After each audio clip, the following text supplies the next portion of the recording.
इलाहाबाद में एक ब्राह्मण परिवार की 3 बेटियों की एक साथ तलवार से जैसे चिप्स बनाते हैं ऐसे काटा। कितने ब्राह्मणों ने खड़े होकर के उसके लिए कुछ बोला। उनके यहां हो गया ठीक है, हमारे यहां होगा तब हम देखेंगे। कौन बोला? इस देश में अजब का कानून बनाया हुआ है। कुछ कानून संविधान में है, कुछ संबंध में है, और कुछ हम डरपोक लोगों ने मान लिए हैं जो है नहीं। इसलिए नबी की शान में अगर कुछ कह दिया तो यह गुस्ताखी है, तो आपका सर तन से जुदा होगा। लेकिन बाबा विश्वनाथ पर तुम 400 साल से थूक रहे थे, तो यह हिंदू मुस्लिम भाईचारा है। इस पे बोलने पे धारा लगेगी। क्यों भाई? कहां है धारा? हमको बताओ। और अगर धारा है और कानून है तो आप सजा दीजिए, या आपने खुली छूट दे दी है कि कहीं निकिता को मारेंगे, कहीं अंकिता को मारेंगे, कहीं रूपेश पांडे को मारेंगे, कहीं कृष्ण भड़वार को मारेंगे, क्योंकि आपको लगता है कि कानून यही चलेगा। तो माफ कीजिएगा, सोए हुए लोगों को मत जगाओ। लेकिन आप नहीं जगे तो कहीं 35 टुकड़ों में मिलेंगे, कहीं 20 टुकड़ों में मिलेंगे। आपके लिए 1 मिनट की वो खबर होगी और आप सो जाएंगे। आग आपके दरवाजे पे खड़ी हुई है। आपकी बेटी पढ़ने जाती है, वापस आ जाती है, तो आपको लगता है आज का दिन सफल रहा। आप टैक्स देंगे, आप कानून मानेंगे, सब कुछ आप करेंगे। उसके बाद यह स्थिति है। जिनके टैक्स का कहीं कोई रोल ही नहीं है, उन्होंने कानून को नहीं माना, आपने मान लिया। कानून अनाउंस हुआ, आपने मान लिया, उन्होंने नहीं माना। कहां कानून बना कि 2 बच्चे पैदा करने चाहिए? कहीं बना था कानून? ये एक स्लोगन था, दीवारों पे लिखा रहता था, हम 2 हमारे 2, यही था। लेकिन आपको तो आधुनिक दुनिया के साथ, आधुनिक का मतलब बड़ी कार, बड़ा मकान, बड़ी डिग्री, बड़ा पैसा, इसके अलावा आपकी आधुनिकता की कोई परिभाषा तो है नहीं। उस भीड़ में आप लगे रहे, लिहाजा आपने वो चीजें चुनी जो उन्होंने नहीं चुनी। उनकी गिनती जो भी हो, उन्होंने कभी भी संसद में 300 एमपी जिता करके अपने लिए कानून बनाने के लिए नहीं सोचा। वो ये जानते थे कि इनके बीच में दलाल और बिकाऊ लोग हैं, इनको खरीदो, इनकी मेजॉरिटी संसद में होगी, कहीं भी होगी। उन दलालों को खरीद करके बस प्रॉपर्टी एक्ट बनाया, 1991 का कानून बनाया, वक्फ प्रॉपर्टी एक्ट बनाया, मुस्लिम पर्सनल लॉ बोर्ड बनाया, सच्चर कमीशन 5,500 करोड़ का अलग से चल रहा है। आप लगे हुए हैं, मेरे बेटे को रिजर्वेशन नहीं मिल रहा, मेरे बेटे को सरकारी नौकरी नहीं मिल रही। आप रोते रहिए, कोई नहीं सुन रहा आपकी।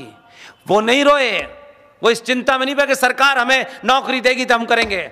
उन्होंने कहा दूसरा रास्ता निकाल लेते हैं, क्योंकि आपने अपने बेटे बेटी के अंदर अपनी जाति के हिसाब से एक सुपीरियरिटी कॉम्प्लेक्स भर दिया है कि ब्राह्मण का बेटा सब्जी कैसे बेच सकता है, ठाकुर साहब का लड़का मैकेनिक कैसे बन सकता है, वो तो पैदाइशी भी, उसको तो गवर्नर ही बनना है। ये आपने सोचा। और वो बगैर पढ़े लिखे हैं जिनकी आपकी परिभाषा है, उन्होंने कुछ नहीं सोचा। उनको पता था कि 95 करोड़ लोग सब्जी खाते हैं, फल खाते हैं, इनके यहां 80% इनके त्योहार भी इसी से रिलेटेड होते हैं। उन्होंने देश की सब्जी मंडी पे कब्जा कर लिया, फल मंडी पे कब्जा कर लिया, नाई के प्रोफेशन पे कब्जा कर लिया, मैकेनिक के प्रोफेशन पे कब्जा कर लिया। और आपकी जो उनकी एक ऐसी बारात थी, वो सब काम पे लग गए। आपका लड़का क्यों करेगा? उसको तो नौकरी नहीं मिलेगी तो वो रोता रहेगा, घर में बाप के पैसों पे पलता रहेगा, सरकार को गाली देता रहेगा, लेकिन ये कोई काम नहीं करेगा, क्योंकि ये तो छोटा काम है। क्योंकि आपको बता दिया गया है ये जो कौंजड़े लोग हैं हमारे में से ये करेंगे, यादव दूध निकालेंगे, फलाना ये करेंगे, ये आपने बनाया। और वहां रह करके खड़े होकर के उन्होंने सत्ता के सामने उन्होंने कभी नहीं कहा हम दो हमारे दो। ये आपका स्लोगन था, उनका स्लोगन था हम दो बाकी तुम गिन लो, ये उनका था। अब आप कहते हैं उनके 18 हैं, तो भाई आपसे पूछ रहे हैं। और ऐसा नहीं था कि हमने, ये कोई नई बात हो। आप सब सुभाष चंद्र बोस को जानते हैं। सुभाष चंद्र बोस 14 भाई बहन थे, उनको नहीं पता था ये नारा। 14 में से 13 को कोई नहीं जानता, एक ही को पूरी दुनिया जानती है। और कोई घर की हालत बहुत अच्छी नहीं थी, तब भी 14 में से एक सुभाष पैदा हुआ।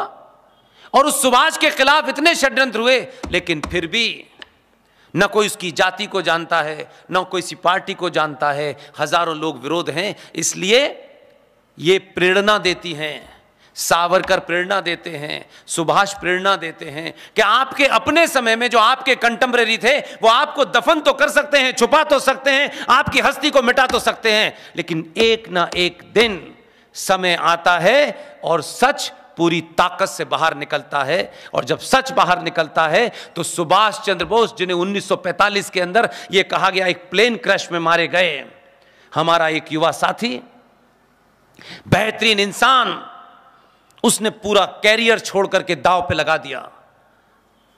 बहुत अच्छी तनख्वाह थी उसकी, जर्नलिस्ट है, सब छोड़ दिया। उसको ये सनक सवार हो गई, मुझे यही कर। एक आदमी की, कोई ऐसा नहीं 50 साल का, 30-35 साल का लड़का, अच्छी नौकरी छोड़ दी उसने, मुझे यही करना है, और उसने करके दिखा दिया। चिल्ला चिल्ला के कहा सत्ता के सामने कि सुभाष 1945 में नहीं मरे, अगर मरे हैं तो सरकारी रिकॉर्ड के अंदर 1958 तक उनके घर की जासूसी क्यों हो रही थी। जिस दुनिया में कहीं 10 मिनट के लिए भी अगर सुभाष चंद्र बोस गए हो, उस लड़के ने उस देश में जाकर के उनके वो कागजात, वो स्टोरी वहां से लाया। उस लड़के को जानते हैं आप, क्या नाम है? आप अगर जान जाएं और अपनी बातचीत में कभी उसका जिक्र करें, तो क्योंकि इसका प्रभाव मुझ पे पड़ता है इसलिए मैं कह रहा हूं ये बात, तो उसको ये खुशी होगी। वो कलकत्ता में है इस वक्त, लगातार सीरीज चला रहा है।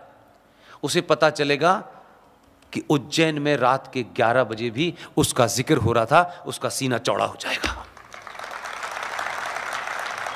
अनुज धर ने कुछ नहीं कहा, कहा कि ये जो क्लासिफाइड कागज हैं जिसे गुप्त रखा गया है भारत सरकार ने, उसने सारी ताकत दी, किसी सरकार के पास नहीं गया, नेता नहीं बना, इससे जाओ, उसे किसी से नहीं बोला, अपनी बात कहता रहा। जो उसका काम था उसने करके रिसर्च सौंप दी। उसने कहा कि मैं सिर्फ देश की सत्ता से एक ही बात कहना चाहता हूं कि इन कागजों को सार्वजनिक कर दीजिए, बस। इतनी आवाज लगाई कि गुजरात वाले ने बुला लिया उनको और कहा कि जाएं बस आप। और एक दिन कागज सारे सार्वजनिक हो गए। उन सार्वजनिक कागजों में से जो बाहर जिन निकला, उसका असर ये हुआ कि हम तमाम सारे लोगों ने खड़े होकर के ये मांग की, और हम मांग करते उससे पहले एक बड़ी घटना इस देश में घटी।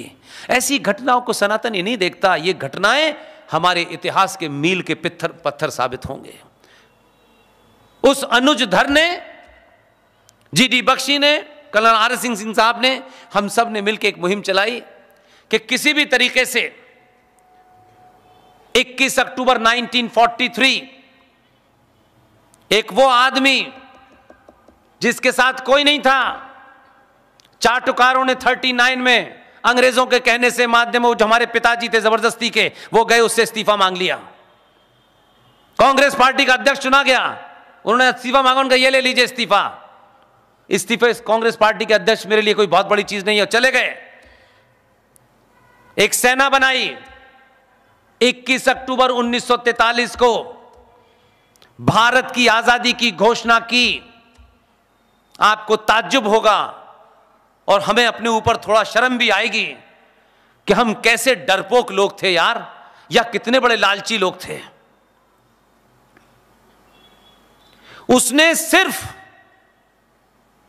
घोषणा की 21 अक्टूबर 1943 को, ब्रिटिश इंडिया के साम्राज्य की चूलें हिल गईं। दुनिया के 9 देश, जिसमें जापान, फ्रांस, जर्मनी जैसे देशों ने भारत की आजादी को मान्यता दी। हम उस बहादुर के साथ नहीं खड़े हुए, हमने उसकी मांग नहीं की। लेकिन जरा तुलनात्मक अध्ययन करें और फिर अपना तय करें कि हम किस फाले में खड़े हैं। 1946 की 7 ऐसी घटनाएं हैं जिन्हें क्रमवार अगर आप सुन लें तो आपको लगेगा कि हम कोई आज नहीं लूटा है, हम तो लूट ही रहे हैं। 1946 की उन 6 घटनाओं को सुन लें, तब आपको पता चलेगा कि 21 अक्टूबर 1943 वाले का हमने अगर साथ दिया होता तो आज हमारी ये दुर्गति नहीं होती। 1946, जनवरी 1946 के अंदर, ये जो आपको लगता है कि ये भारत आजाद हो गया है, ये हमारा संविधान है, ये किस गलतफहमी के शिकार हैं आप? कहां से लाए हैं? सुना सुनाया इतिहास, सरकार सत्ता द्वारा चिन्हित किए गए इतिहासकारों ने जो लिख दिया आप उसको पढ़ रहे हैं। अभी कोई 5000 साल नहीं हुए, सारे डॉक्यूमेंट अवेलेबल है भारत के आर्काइव में। लेकिन आपको जहमत नहीं उठाना चाहते कि जरा हम जाकर के देख लें। उन्होंने बता दिया कि वो महान ज्ञानी है, उन्होंने बता दिया, उन्होंने अपनी चाटुकारिता मक्कारी के तहत आपको उतने ही बताया जिसमें उनका हित था, वो नहीं बताया। जनवरी 1946 को भारत में 15 प्रोविंशियल असेंबलीज का चुनाव हुआ। उन 15 प्रोविंशियल असेंबलीज में चुनाव हुआ, उसकी कुल संख्या थी 1585। 492 सीटें मुसलमानों के लिए रिजर्व थी। मुस्लिम लीग चुनाव लड़ रही थी पाकिस्तान लेने की मांग पर, और कांग्रेस पार्टी भारत के लिए नारा लगा रही थी। चुनाव हुआ, 492 मुसलमानों की जो सीटें रिजर्व थी उसपे से 429 सीटों पर मुस्लिम लीग के मुसलमान जीते।